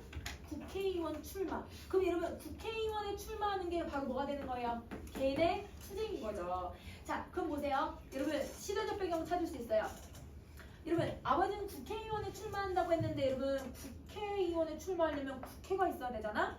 그러면 정부가 만들어져야 되네? 그럼 우리나라 정부가 들어선 게 언제예요? 나만의 단독으로 정부 들어선 게 1940 자, 48년. 그럼 여러분 48년에서 얘들아 국회의원을 세 번째 하려고 한대 아버지가. 그러면 여러분 국회의원은 몇 년마다 뽑아요? 4년. 자, 여러분 4년이면 4년? 그러면 여러분 4년마다 임기가 돌아오니까 그러면 여러분 48년 최소 아버지는 그러면 지금 몇 년대를 살고 있다는 거 알 수 있어요 얘들아? 그러면 세 번째는 12년 더 하면 60년대에서 그럼 80년대라고 하는 시대적인 상황에서 살고 있는 거야. 그러면 여러분 일제강점기, 전쟁, 이런 60년대, 80년대 그 이후 이렇게 현대사는 크게 4개로 나누거든? 그러면 시대가 1960년대부터 80년대를 배경으로 하고 있구나. 그러면 이게 이런 바로 어떤 폭력에 아버지가 맞서려고 하는 거야 얘들아? 독재. 그렇지. 독재 정권이라고 하는 폭력에 맞서려고 하는 행위구나. 이렇게 생각해 주시면 되는 거예요. 자, 그럼 다시 할게요. 가족들은 국회의원에 출마할 때마다 채식을 하는 아버지를 이해하지 못한대. 그러면 가족들은 이해하지 못한다는 건 가족들은 무슨 세계 속에 살아가고 있는 사람들이야? 육식의 세계를 살고 있는 사람들인 거네. 그러면 아버지를 여러분 이해하지 못하니까 아버지에게 어떤 여러분 태도를 보일 수 있어? 조롱의 태도도 보일 수 있다라는 거야. 자, 부치는 이 자신이 속해 있으면서 그렇게 미워하다 한 세계가 자, 이러면 아버지가 미워하는 세계는 어떤 세계야, 얘들아? 육식. 맞아. 부조리한 세계야. 근데 그건 육식의 세계고 폭력의 시대고 사회 부조리를 얘기하는 거잖아. 그러면 여러분 육식과 폭력, 사회의 부조리가 이런 머지않아 붕괴하리라고 하는 희미한 예감에 공포 앞에 오롯이 떨고 있었던 것이었다. 근데 그럼 육식이 없어지는 게 좋은 거 아니야? 근데 아버지가 거기서 뭘 느끼고 있다고? 공포가 떨고 있다고 생각을 한대. 이건 조금 이따 다시 설명해 줄게. 자, 체면불구하고 부친이 출마했던 건 아마 그 때문일 것이다. 그 멸망이 여러분 뭐가 멸망해야 되는 거예요? 여러분 육식의 세계. 그렇지. 이 육식의 세계가 얘들아 멸망하는 게 상말로 시계 무엇처럼 점차 느려져서 그럼 여러분 느려진다는 건 육식의 세계가 바로 사라지지 않는다고 하더라도 설령 7번이고 8번이고 재출마해야 하는 그럼 아버지는 여러분 이렇게 얘들아 계속 폭력의 시대가 지속되면 지속될수록 포기하는 게 아니라 뭐 하려고 한대 얘들아? 7번, 8번 재출마하려고 한대. 그럼 재출마가 뭐야 얘들아? 투쟁이지. 그렇지. 아버지는 계속 투쟁하는 일이 있더라도 그래도 여러분 그 기후가 이런 기후가 무슨 뜻이에요? 한자성어잖아. 기욱. 쓸데없는 걱정. 이러면 쓸데없는 걱정이 설마 부친에게 눈곱만큼이라도 있다고 하더라도 아버지는 계속 재출마, 즉 투쟁을 하려고 했었던 것이었다. 자, 부친의 유일한 이해자는 숙당 조문재 선생이었는데 조 선생은 중학교 한문 선생으로 두루미처럼 삐쩍 마른 모습으로 시의 언덕바지에 살고 있었는데 그 양반의 말을 빌려보면 자, 이러면 여기 보세요. 여기서 부친은 아마 그런 때문인 것 같다. 추측. 누구의 말을 빌려보면 인용. 자, 이러면 여기까지 얘들아 서술상의 특징을 쭉 읽어보면 여러분 바로 찾을 수 있어. 이거 서술상의 특징이 뭐야 얘들아? 누가 서술하고 있어? 우선 여러분 부친은 이라고 했으니까 자식이 얘기하겠지. 그러면 그 자식이 등장인물이란 말이에요. 등장인물이 서술하면 1인칭이고 누가 주인공이었어? 아버지가 주인공이니까 이건 관찰자 시점이네. 그러니까 여기는 1인칭 여러분 관찰자 시점을 쓰고 있는 거야. 그러면 1인칭 관찰자 시점을 사용을 하고 있으니까 이러면 정보가 부족하기 때문에 다른 사람의 말을 어떻게 하는 거야? 인용해 오는 거지. 정보가 부족하니까 어떻게 표현하는 거야? 추측으로만 설명을 하고 있는 거야. 자, 그럼 다시 할게요. 이러면 이제 조문재 선생이 아버지의 유일한 이해자인데 조문재 선생이 뭐라고 얘기하는지 봐봐. 부친의 망발은 이러면 아버지가 출마하는 걸 망발이라고 표현하는데 이런 망발이 뭐냐면 도망갔다는 뜻이야. 아버지한테 얘들아 침해받았다고 표현을 해버리는 거야. 그러면 여러분 아버지의 행위를 여러분 긍정적으로 평가해요? 부정적으로 평가해요? 부정적으로 평가를 해요. 근데 여러분 이게 지금 누군가 말한 걸 인용해 온 거라고? 조문재 선생님이 말하는 걸 인용해 오고 있는 거잖아. 그래서 여러분 단지 젊었을 때 긁게나 좀 읽었다라는 타실 때문이고 그리고 이제 출마하겠다라는 건 모든 난점 어려운 일들은 흐르는 세월이 심판해준다라고 설명을 했다. 그럼 여러분 흐르는 세월이 심판해준다는 말은 이러면 조문재 선생이 아버지의 행위에 대해서 이해한다고 하면 사실 어떻게 해줘야 돼? 시간이 지나도 할 수 있을 거야. 힘내, 견뎌봐. 이런 식으로 얘기를 해야 되는데 이런 어려운 일들은 시간이 약이야. 그냥 내버려둬. 아버지의 행위를 내버려 두라고 얘기를 해. 그러면 여러분 이건 조문재 선생이 아버지를 진짜로 이해한다고 볼 수 있어요? 진짜로 이해하는 게 아니에요. 그러면 서술자가 여러분한테 정확한 정보를 주는 거예요? 안 주는 거예요? 안 주는 거야. 이해하지 않는데 얘들아 이해자라고 얘기를 하고 있잖아. 그러면 이때 여러분 서술자는 믿을 수 없는 서술자지.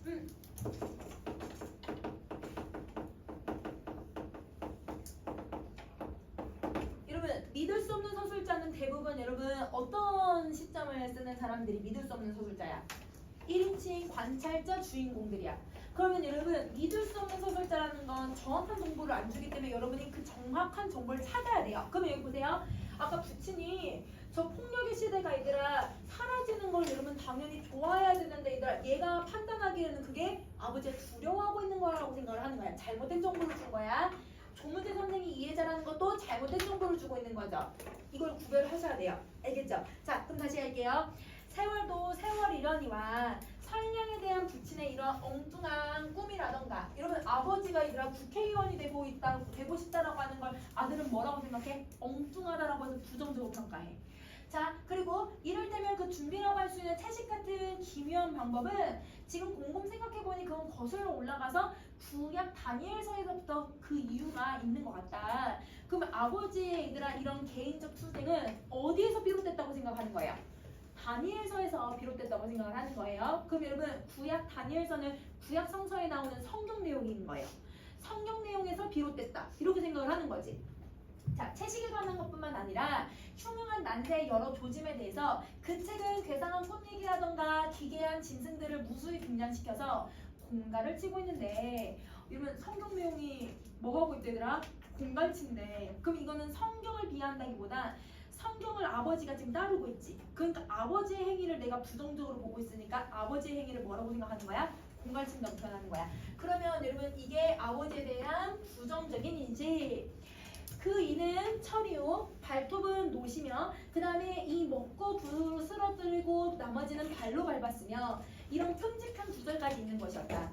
학대받는 어느 민족의 이중사륜의 서러움의 메시지였다. 그럼 여러분 다니엘서는 여러분 뭐에 대해서 다루고 있다는 거야?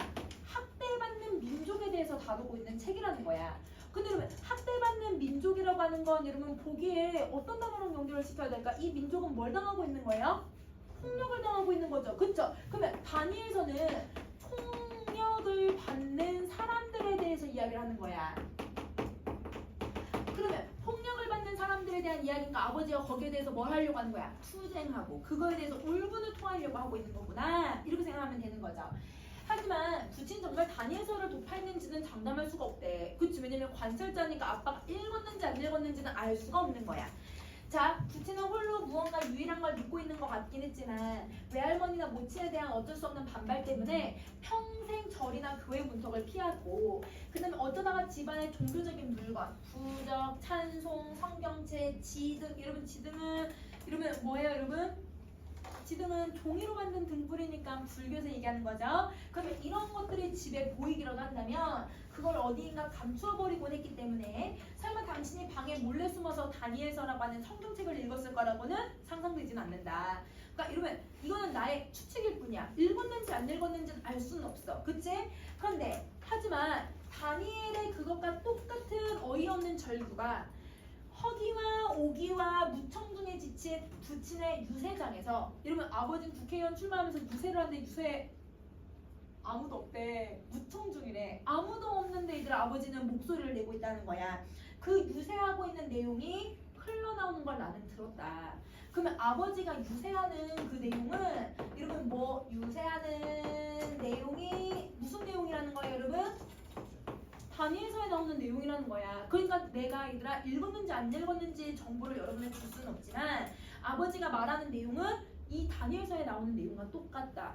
이렇게 생각을 하고 있다는 거죠. 그러면 아버지는 다니엘서의 영향을 받았다고 봐도 되겠다. 그치? 그러면 다니엘서라고 하는 건 여러분 뭐만 생각하면 돼? 폭력을 상징하고 있다고 생각해주면 되는 거지. 자, 그러면 위로 올릴게 얘들아. 자, 나를 사자 아가리에 쳐넣어 보시오. 펄펄 끓는 불 속에 나를 콱 던져 보시오. 내한테 어디 평생 풀만을 먹여보시오. 꿀쩍도 안 할 것이오. 그러면 이게 아버지가 유세장에서 얘기하는 거야. 그러면 여기에서 얘들아 사자 아가리 이러면 펄펄 끓는 불 이러면 이게 뭘 상징하는 거야? 복에서 찾아야죠. 이게 폭력이에요. 이러면 육식이죠. 사자 아가리에 들어가면 사자가 나를 얘들아 육식으로 잡아먹는 거니까 이게 육식이고 이게 폭력이에요. 그러면 아버지는 이 폭력에 들어간다 하더라도 자기는 절대 얘들아 꼼짝도 안 할 거래. 즉 뭘 하겠다? 투쟁을 하겠다. 이걸 얘기하는 거야. 그렇다. 얼음이다. 만상 타는 듯한 열화에 여러분 기갈이 뭐야? 목이 마르다. 갈증이 나다. 갈증이 나서 오직 한 개의 통풍 구멍만을 찾아 허덕이는 여름 대낮 같은데 홀로 자전거 등받이에 서늘한 수정과 같은 거창한 물건을 싣고 달리면서 그러면 여러분 아버지가 지금 뭘 하고 있는지 나왔어 얘들아. 아버지는 여러분 자전거 뒤에 거창한 수정과 같은 거를 싣고 달린대. 그러면 여러분 수정과 같은이라고 했으니까 무슨 표현을 쓴 거야? 여러분 비유법을 쓴 거잖아요. 보조관념이거든요. 그러면 원관념 찾아야죠. 원관념이 누구예요? 여러분 지구법은 원관념이 본문에 있어야 돼. 7번째 문단에 수정은 보석인데 투명해. 누굴까? 얼음. 그렇지. 얘들아 얼음이야 얼음. 이게 원관념이 얼음이야 얼음. 그러면 아버지는 여러분 자전거에 뭘 싣고 배달하는 사람인 거야?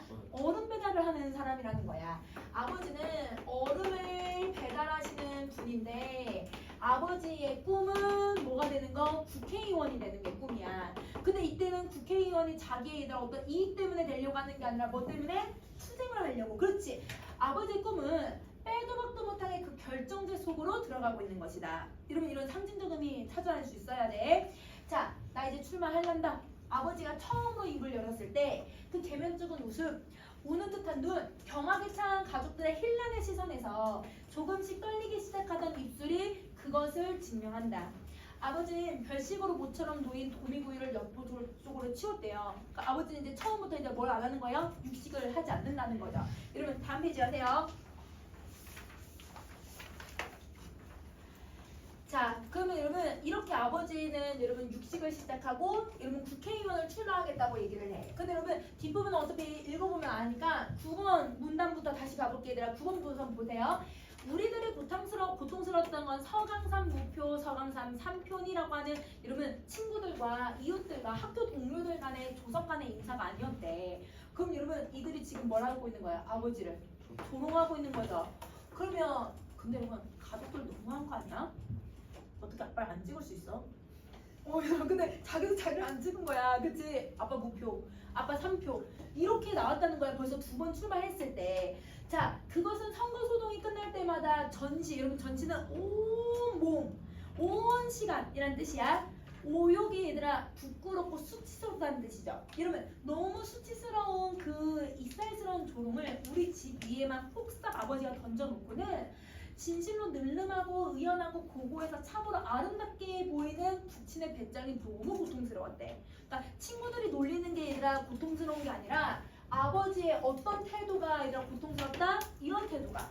근데 이러면 아버지는 긍정적인 인물이야 부정적인 인물이야? 긍정적인 인물이지. 근데 서술자는 믿을 수 있어 없어? 믿을 수 없는 사람이 서술을 하고 있거든?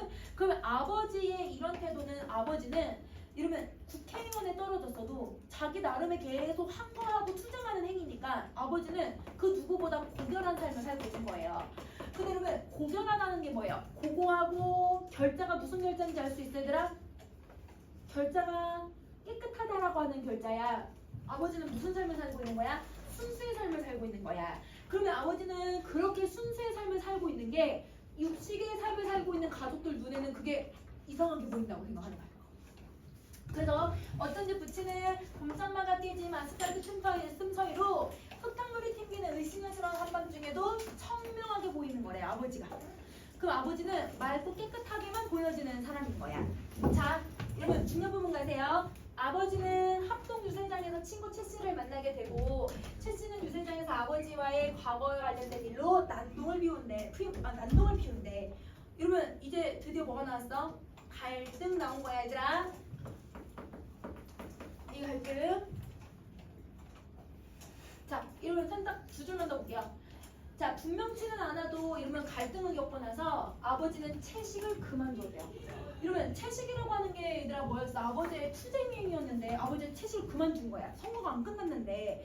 그리고 돌아오는 길에 부친은 자신의 얼굴이 크게 찍힌 선거 벽보를 푹 찢어서 이러면 그 잡담도 하지 않고 이런 길가에 던져버렸대.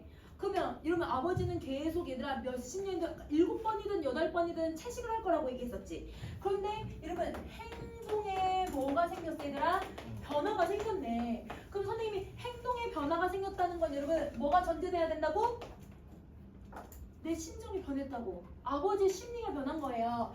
아버지의 심리 변화가 생긴 거죠.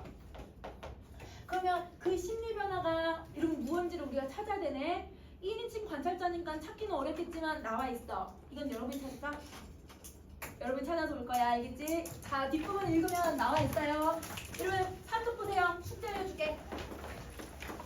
자, 이러면 3쪽 보시면 3쪽에 이러면 비문학의 네 번째 거 보면 여러분 뭐라고 되어 있냐면 여러분 철학의 벤천이라고 되어 있지. 아까 우리 읽었던 질문이야.